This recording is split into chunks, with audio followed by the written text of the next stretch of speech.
Hey guys, it's Rift here. How are you all doing today? I'm actually doing pretty well because we are taking a break from Ultimate Joker and all the rest of it, and we're going to be looking at our good friend, the amazing Lucas. It's actually the first video I'm making on the guy, but it most certainly won't be the last. So, Mr. Amazing Lucas basically made a video about how he is now done with Insomniac games as a result of Spider-Man 2 not meeting his expectations, which I'm very excited to cover. So with that being said, I won't waste any more of your time. If you like more of this content, feel free to subscribe down below. So let me just say that I am a very massive Spider-Man fan. And having said that, I of course followed the Spider-Man games throughout the years, and I was really excited for Spider-Man 2. Absolutely ecstatic when it was announced. Even when they were talking about working on it, hey, there was rumors of them working on it. And once the trailer came out, extremely excited. Like, I was just waiting for this. I was so excited for the game that it had so much promise to it and believed in it that I made a bet that it was going to win Game of the Year before I had seen any gameplay. I knew that Insomniac was going to knock it out the park. I knew it.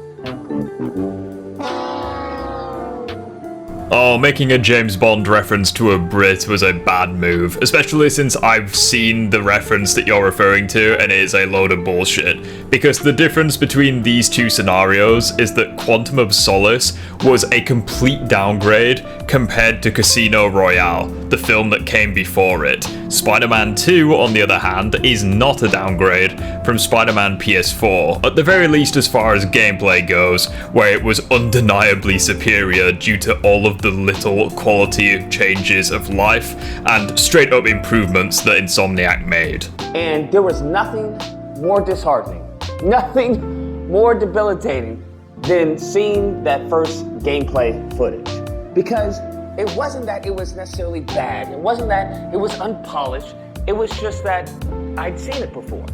That it seemed that they had not taken it to that next level that I thought they were going to take it to. Yeah, and I would like to point out that the 10-minute gameplay PlayStation reveal was not an accurate representation of the finished product, mainly because it was an outdated build of the game that was supposed to have been shown a year prior, but it didn't because of strikes or some shit. In other words, with it not being a finished, completed version of the game, there were going to be noticeable changes, which we could see even in the finished product. The gameplay reveal looked very similar to Spider-Man PS4, however, it was not at all comparable to the finished product. And when you look at many of the sequels that have come before it, whether it's Assassin's 1 and the jump they did from that to Assassin's 2, whether it was Arkham and the jump they did from that to Arkham City, whether it was God of War 1 to God of War 2, and I'm not talking about the new one, God of War Ragnarok, I'm talking about the OGs, the originals. Amazing Lucas, I have a question. Weren't you the same person who said that Spider-Man Remastered on the PC was, quote, the ultimate experience? So why aren't you keeping the same energy for Spider-Man 2? Because as far as gameplay goes, Spider-Man 2 is objectively superior to the first game. It had better web swinging, it was faster, more complex, you had two characters that you could play with different, gimmicks to them. So by your own logic, Spider-Man 2 should also be the ultimate experience, right? Because it took what worked with the first game and further enhanced it. So why aren't you keeping the same energy? And the sequels that come after the first game. If you look at it, for example, Spider-Man 2 on the PS2, I think that game, I may just have to do a video dedicated to that game in general, because there was a lot of creativity, we'll say that, because I know the word innovation, people hate hearing me say innovation, but in a nutshell, that's what that game was. When it came to web swing, this was the first game that allowed you to web swing and touch the ground. When it came to tricks, first game that allows you to do, air tricks. What he is saying here is indeed true. Spider-Man 2's web swinging truly was a lightning in a bottle scenario. Treyarch just went above and beyond to create the first physics-based web swinging, and it was pretty good. I don't think it's aged all that well. It's definitely showing its age a little bit, but it was a fantastic experience and easily the best swinging back in 2004 when it came out. When it came to pedestrians, talking to them, getting crimes. Think about this. We're still in 2023. We are still doing some of the same missions that originated in Spider-Man 2 on the PS2. The car chases. We're still doing that. Lucas, have you ever heard of the term, if it isn't broke, don't fix it? Although, on a serious note, it's Spider-Man we're talking about. The games generally are set in New York. There's only so much you can do. Like, foiling crimes within the city is pretty much the primary source of getting combat outside of boss fights in the main story. I want you to understand that. Now, don't get me wrong. There's a ton of nostalgia that was given to us in Spider-Man 1 2018. That's great, I appreciate that. But I figured that Spider-Man 2 was gonna be more of, okay, now that we got our feet wet, let's see what we can actually do. Let's see how we can innovate, just as Spider-Man 2 did before, Spider-Man 1. What?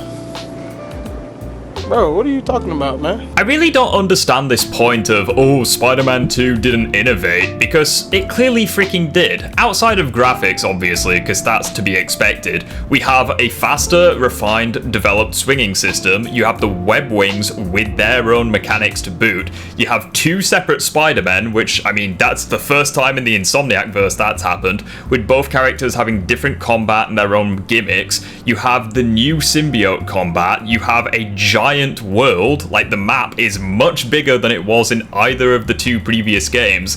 So to sit here and say that the game didn't innovate, or it didn't innovate to your standard, I just don't understand. I don't know what else they could have done. They fell short in every aspect.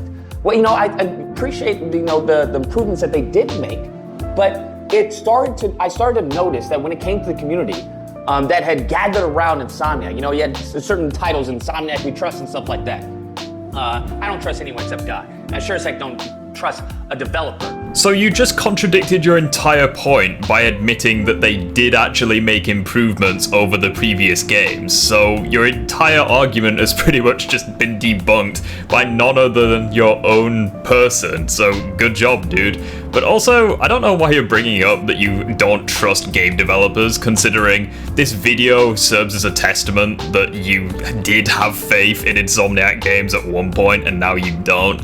So I don't know what to tell you at this point. You're just going round in circles. You had a community that was brought together by this game, by the hopes of what this game had achieved and what they were going to do future. It seems that slowly and surely that people, instead of becoming excited for, seeing innovation, seeing new gameplay, that they became excited for everything. And when I mean everything, I mean everything. And then when people get excited for everything, nothing becomes special. Okay, and why is that a problem? Just because people are excited in a product, that doesn't mean that when the product finally arrives, it's not going to meet or exceed expectations. I mean, the hype for God of War Ragnarok and the hype for Elden Ring was insane, and both of those games defied all the odds and were fantastic games. And whilst I myself was personally happy that Elden Ring won Game of the Year, I would have been completely okay if either of them took that award,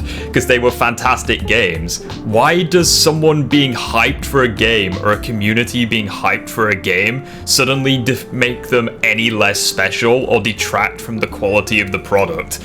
Like, how does that make sense? Nothing becomes, really worthy of being excited for. Because you have these people who'd be excited for the most minuscule things. And it slowly started to devolve into a cult, and a cult of happiness, where if you had any criticism to levy against the game, well, you were an outlier. You were a bad guy, all right? You were the naughty person. Oh, don't say that. Okay, they're doing what they're doing. It's amazing. Let them do what they're doing. Bro, you clearly weren't around for the Suicide Squad killed the Justice League debacle then, because literally it was the exact opposite with that scenario.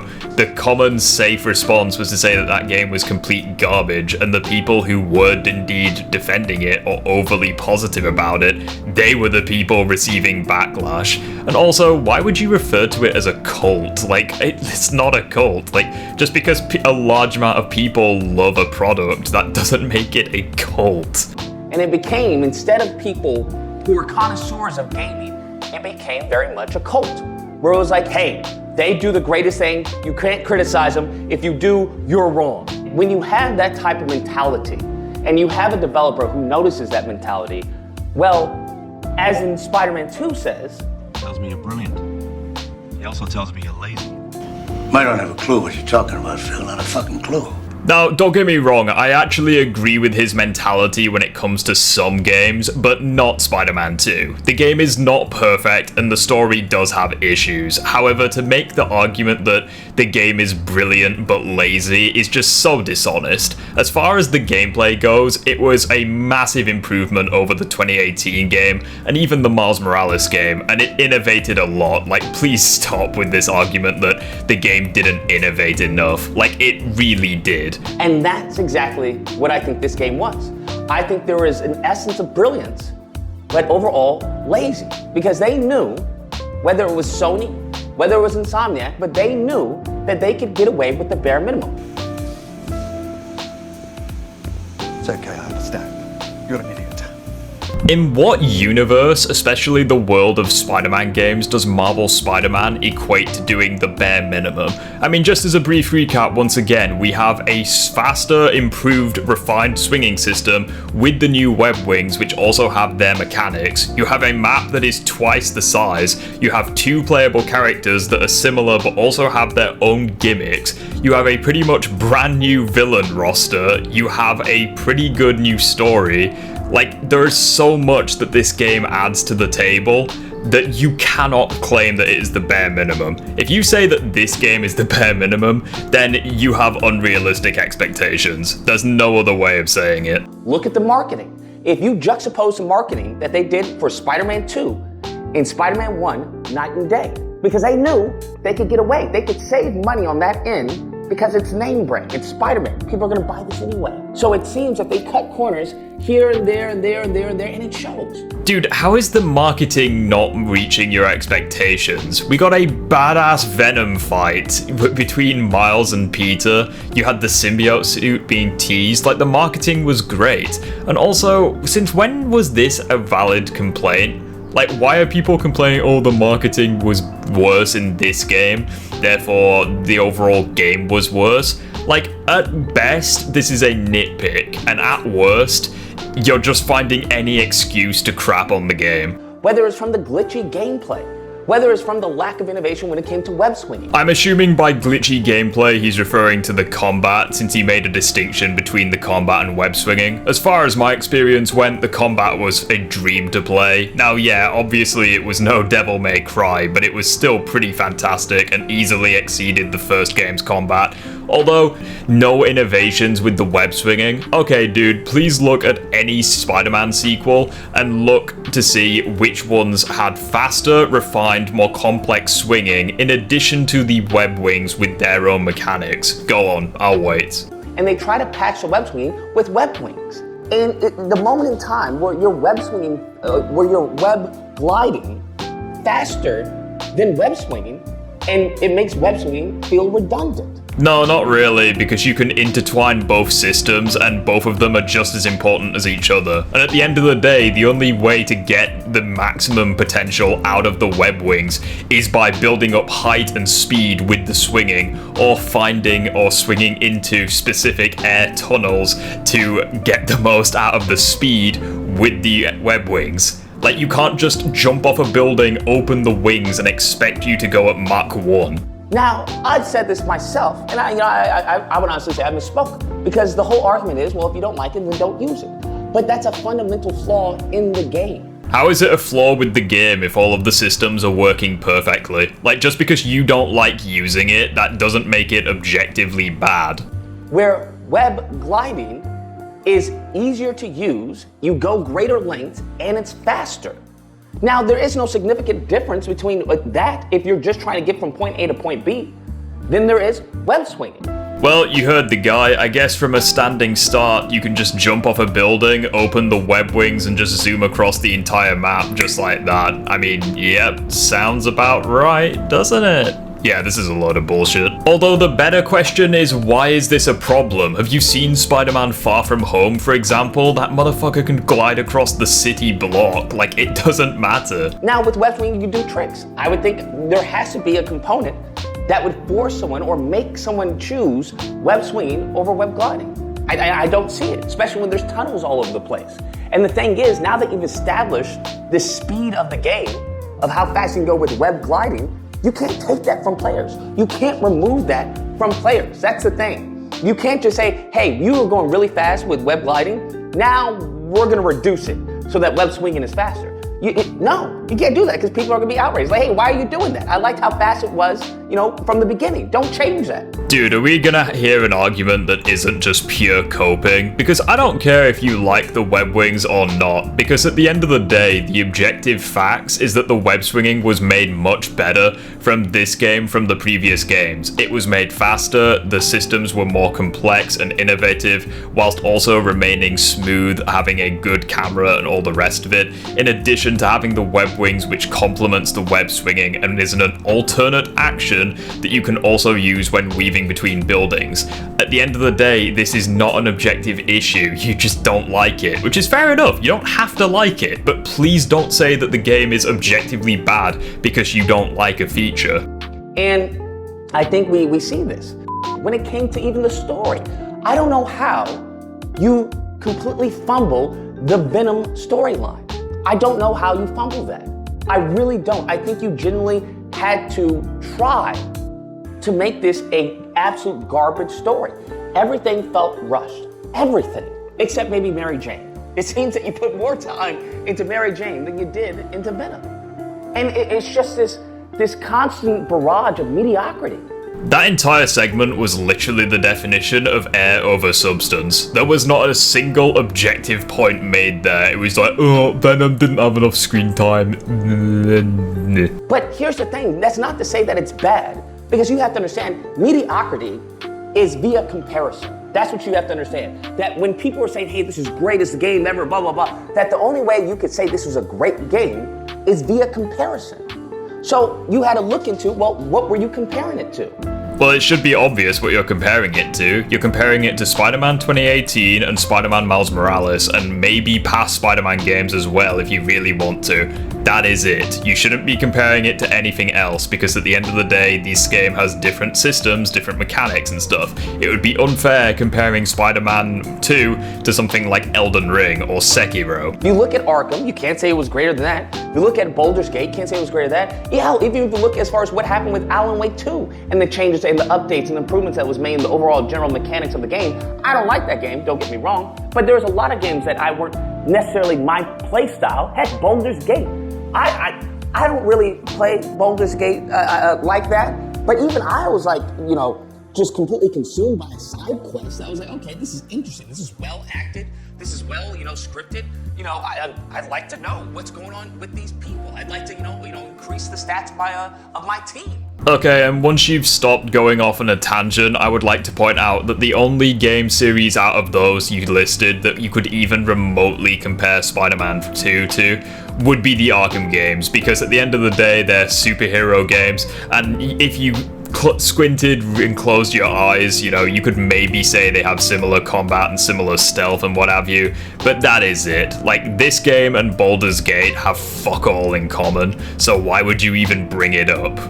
So, all of that being said, that yeah, it was good, it was great for some people in an echo chamber.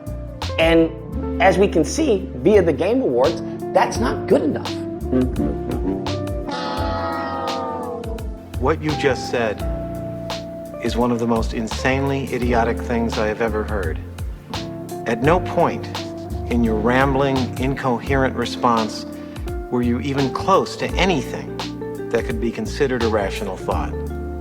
Everyone in this room is now dumber for having listened to it. Well, I guess by that logic, God of War Ragnarok was trash because Elden Ring beat it to get the Game of the Year award. Like, seriously, what arguments even are this? It's like the same people who say, oh, the Day One critics have accurate opinions on games. Like, no, they freaking don't, and their opinions should not be taken seriously, because at the end of the day, they really don't have much credibility. So why are you saying, oh, this game didn't do very well at the Game Awards, therefore it's bad? It holds no weight, especially if the competition for that year was fantastic. Like, we had the Dead Space remake, we had Resident Evil 4 remake, we had Tears of the Kingdom, we had so many great games that obviously would have beaten it. It's not good enough, and even if you take out Baldur's Gate, it's still not winning, because it would still fall short to Tears of the Kingdom.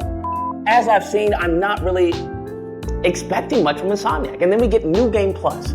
I want you to understand, This is New Game Plus. We're not talking about DLC. We're talking about New Game Plus. They said it was coming out at the end of this year. Now they're pushing it back to early next year. I don't know what early, what does that mean? You said it was coming out this year. So what faith do I have that it's actually coming out early next year? Bro, I'm actually done. Like, you take this shit way too seriously. This is not the first, nor will it be the last instance of game developers delaying things to further improve on it and make sure that everything is ready for launch. Like, this has happened so many times. It happened with Elden Ring, and look at that game. It won Game of the Year for 2022. This is not a new concept. I don't know why it's going over your bald head. Because what faith do I have that you won't push it back to February, March, whatever? I don't know that. And then maybe just, instead of releasing New Game Plus, you just bundle it up with DLC. I don't know that. And the fact of the matter is that when you have a community who's not upset, who's like, okay, yeah, that's fine, I totally understand, then there's no pressure. Again, it's got nothing to do with there not being any pressure or any of this bullshit. It's that the community and most sane people acknowledge that these things happen. Game developers aren't perfect, especially with all the bullshit that happened with COVID and what have you.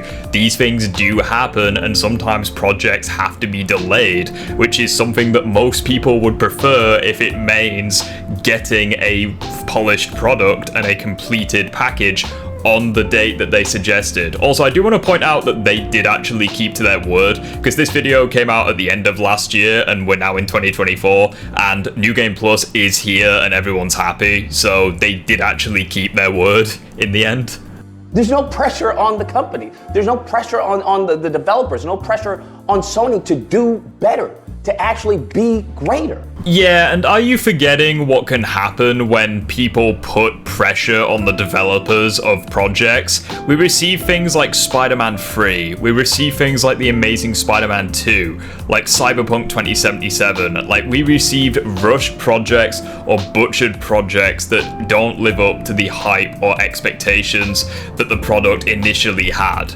Like, we should not be putting pressure on these developers to release a game quickly. We should be letting them bloom and develop the game organically. Therefore, it will be the best that it can possibly be. At the end of the day, if you rush people, you're not gonna get the best quality outcome. So when you remove that, then it's like I'm not, but the community's a bunch of lames, a bunch of saps. No, taking a leaf out of Ultimate Joker's book and insulting the community. Like, have you considered that maybe everyone else is actually being based in this scenario? Like, my guy, if literally everyone else is on the same page, and you're the only one that isn't the issue then with you and not them, because everyone's in agreement? Where you're just, you're slaves to the corporations. And I'm just like, that's not how that's supposed to work. That's not how this is supposed to be. This is a very dysfunctional relationship. And for the leaks that came out about them creating a multiverse game, how on God's green planet are you going to create a multiplayer multiverse game and you can't even get a single player game? I mean, it's not unreasonable. I mean, look at Treyarch. They started out making Spider-Man games and then they moved on to COD Zombies, and Treyarch eventually led to like BO3 and BO4, which had multiversal shenanigans. So it's been done before. I really wouldn't put it past Insomniac of all developers to be the ones to do it again. Like, just because you weren't happy with the product and because you have unrealistic expectations, that doesn't mean the company is incapable of doing a good job. I'm just lost. They seem to be stretching them thin. That's what it seems to be. Either that, or there are some crazy layoffs within the system, within the development team. I don't know what to tell you, but it's not adding up. I can't watch anymore. Now, if Spider-Man 2 dropped and it was fundamentally flawed compared to the first game, like maybe the swinging wasn't as good or maybe the combat wasn't as good, then yes, I would agree with you, but the fact of the matter is that they improved basically every aspect of the game from the ground up. Even the Miles Morales game, we saw subtle improvements to the combat and web swinging, and now in Spider-Man 2 we have even more improvements, with it being the fastest and smoothest it's ever been. We have the web wings, we have the 2 different Spider-Men. Like, the gameplay is a freaking dream come true, and to be completely honest with you, I think it's a miracle that it's as good as it is, given how much they had to balance on their plate. Is the story perfect? No, I don't think so. I think that, yes, to an extent it was rushed. I think he gave poor explanations as to why it was rushed. But yes, I would agree that the story is not as good as the gameplay. But as far as the gameplay goes, it's nothing short of an improvement over the previous games, and it should be celebrated as such. But anyways, guys, what did you think of the video? Like it if you enjoyed it. Feel free to dislike it if you didn't, I guess. Subscribe if you want more content from me. Turn on notifications, all that good stuff. That'd be great. And I will see you all in the next one. Have a good rest of your day.